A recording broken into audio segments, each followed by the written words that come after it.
Ayan, tingnan nyo yung aking mga coin slot. So, single coin slot lang siya, dalawang timer.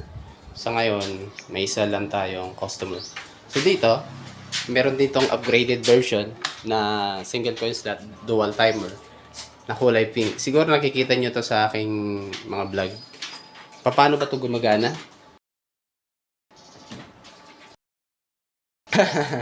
Pasok.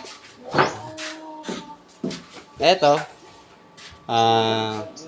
itong PC na to, kung bubuhayin nyo, ayan, para mabuhay yung timer dito,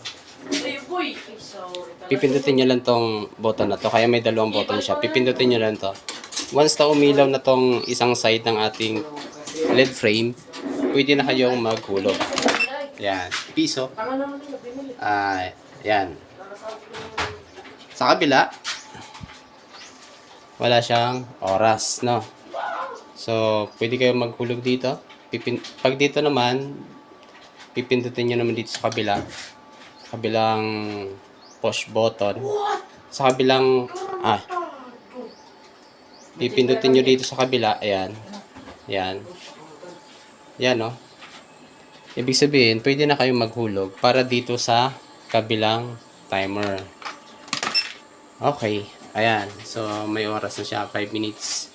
So, kanina, mali yata yung basa ng coin slot. Hindi siya 5 minutes yung piso. So, ayan, no, nabuhay na yung monitor. Dito is buhay na rin yan. Hindi. Patay pala yung ating PC.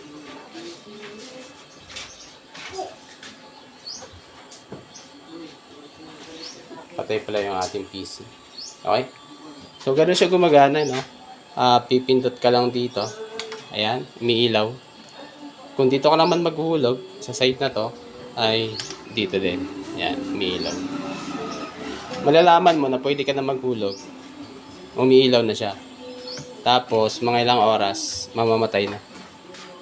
Kasi naka-power cut yung ating coin slot. So, okay.